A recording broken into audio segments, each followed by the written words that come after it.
enfermidades, através dos mais variados tipos de sofrimento.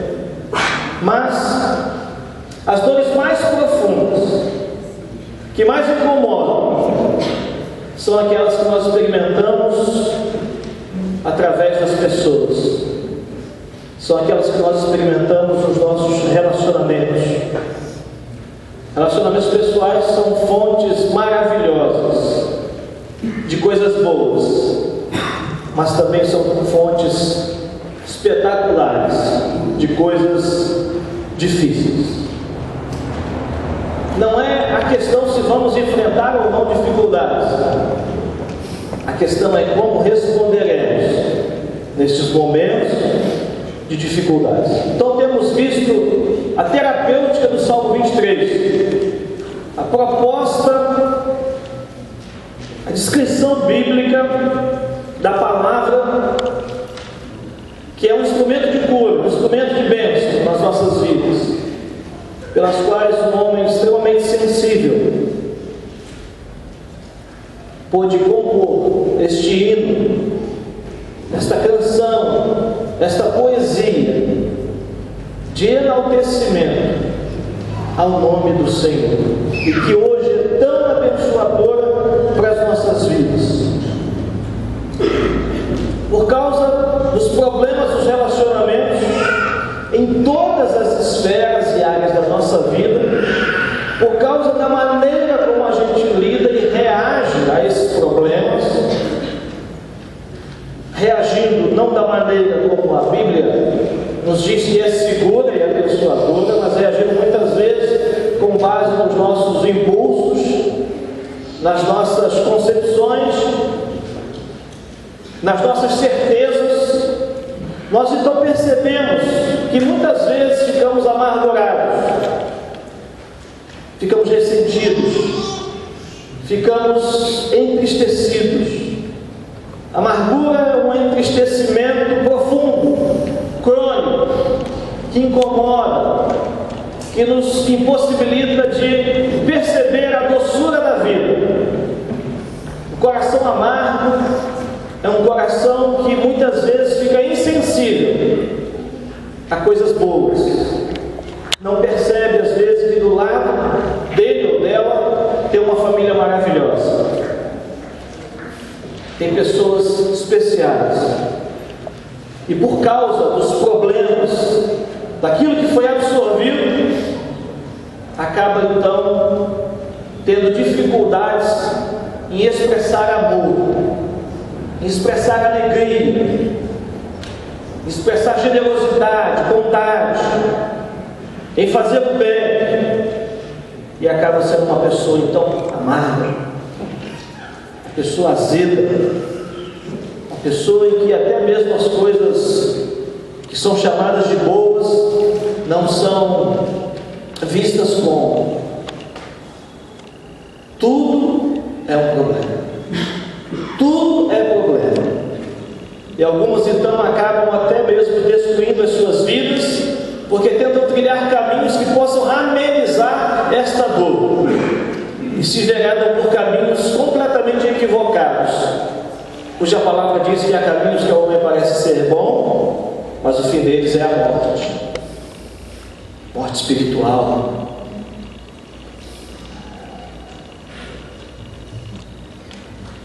Salmo 23, nós vamos ler juntos, meus amados, até o versículo 5, ok? O Senhor é o meu pastor, nada me faltará. Deitar-me faz em pasto verdejante, guia-me mansamente, águas tranquilas. Refrigera minha alma, guia-me pela vereda da justiça, por amor do seu nome. Ainda que eu ande pelo vale, sombra da morte, não temerei perigo algum, pois tu estás comigo. A tua vara e teu cajado me consolam. Preparas um banquete para mim, na presença dos meus inimigos. Unge a minha cabeça com óleo, o meu cálice transborda. Até aí, meus irmãos. O próximo versículo será então da próxima mensagem. Hoje trabalharemos esse versículo 5. Preparas um banquete para mim na presença dos meus inimigos. Unge unges a minha cabeça com óleo, o meu cálice transborda. Há uma mudança de cenário, há uma mudança do campo que havia sido descrito no versículo 4, da função e da ação do pastor, para agora a figura de um banquete, a figura de um jantar, a figura de uma expressão de comunhão. E este versículo traz símbolos como representação de como se obter a cura sobre o sofrimento, de como tratar das nossas feridas, de como nos posicionarmos biblicamente, como Deus quer que seja feito, que muitas vezes não é como nós queremos, que muitas vezes vai na contramão daquilo que a gente, ou a sabedoria popular acaba descrevendo, mas que nós precisamos confiar na palavra de Deus, porque ela é lâmpada para os nossos pés e luz para o nosso caminho.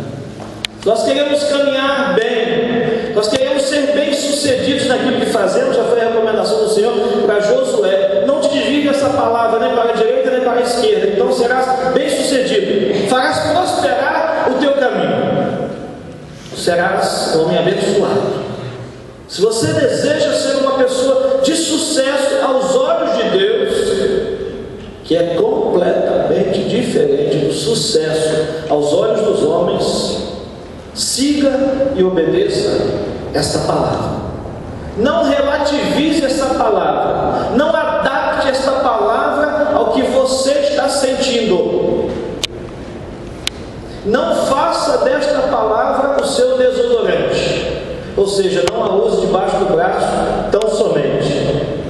Abra, leia, interiorize, memorize, mastigue, durma, acorde com esta palavra no seu coração e na sua vida. Como disse o salmista, medita nela de dia e de noite. Faça dela um referencial para a sua vida. Dizemos tanto que ela é a nossa regra de fé e prática, mas precisamos praticar esta regra que dizemos que é regra. Precisamos colocar em prática o que a palavra diz. Não queremos adaptá-la àquilo que nós sentimos. E esta não adaptação àquilo que nós sentimos, muitas vezes trará para nós um certo desconforto. Porque Deus está muito mais interessado no nosso caráter, a imagem de Cristo Jesus, do que no nosso conforto pessoal. Então, muitas vezes, meus amados, passar por situações difíceis, como vimos na segunda mensagem, são tempos difíceis da nossa vida, muitas vezes é uma bênção. Muitas vezes é uma bênção. Normalmente, nos tempos difíceis, nós oramos mais, nós clamamos mais, nós nos tornamos melhores, nós buscamos mais caminhar e viver conforme a palavra de Deus ensina. Normalmente nos tempos difíceis que nós deixamos de lado o nosso preconceito, o nosso orgulho, a nossa soberba, as coisas que têm acometido a humanidade, que têm nos feito pensar que somos melhores do que as outras pessoas, e muitas vezes a própria igreja entra nesse sentimento, que Israel também entrou e entrou pelo campo. Precisamos nos lembrar, meus amados irmãos, que somos iguais.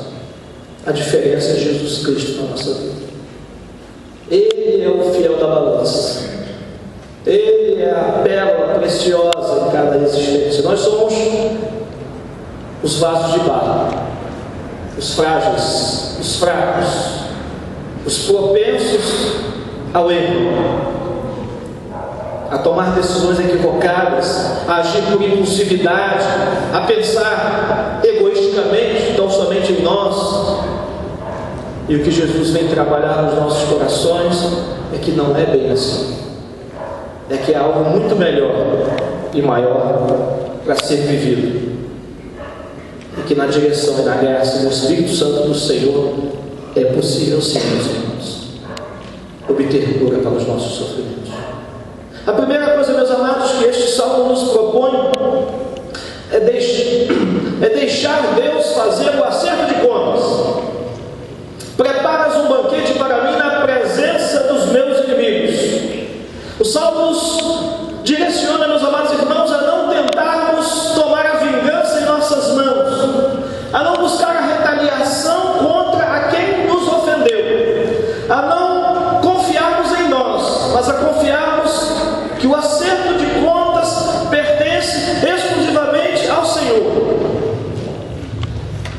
E para entendermos esse contexto, devemos lembrar que ovelhas têm inimigos naturais: ursos, coiotes, lobos, cobras, diversos inimigos naturais. E que ovelhas, apesar de tantos inimigos naturais, são animais completamente indefesos. Ovelhas não têm dentes afiados para morder. Ovelhas não têm patas poderosas. Ovelhas não sabem dar coice. Ovelhas não sabem correr com rapidez.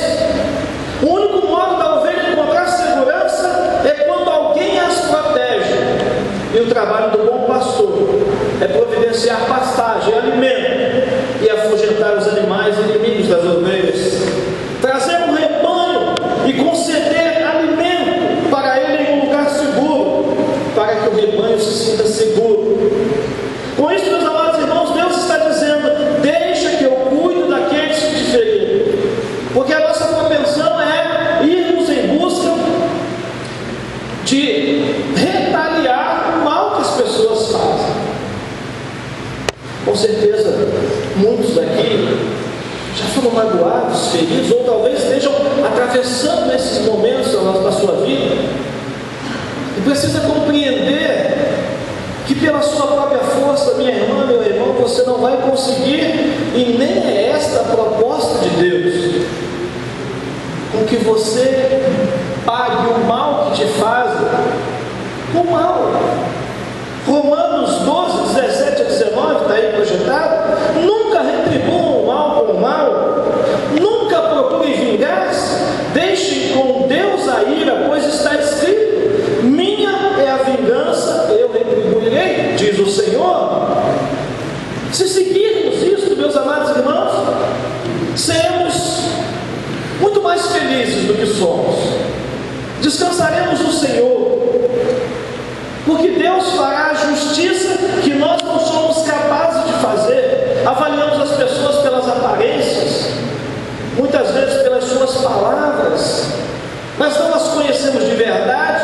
E Deus conhece profundamente as pessoas. Ele as criou. Ele conhece não só as suas ações, mas também as suas intenções.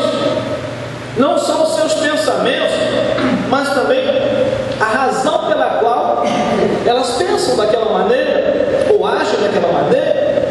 Não só os seus comportamentos, mas as intenções. Ele sabe exatamente o que aconteceu.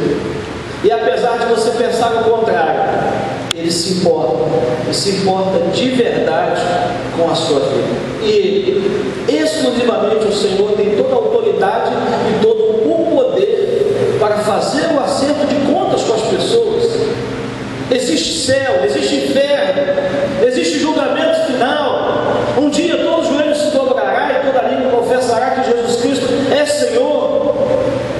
E nós nunca, meus amados irmãos, teremos a nossa dor aliviada enquanto nós estivermos procurando a retaliação ou pagar o mal com o mal. Nós precisamos decidir o que nós queremos. Se nós queremos uma retaliação, uma revanche, ou se nós queremos ficar livres da mágoa do ressentimento, da dor, do sofrimento. Como é que isso se processa? Isso se processa através do perdão.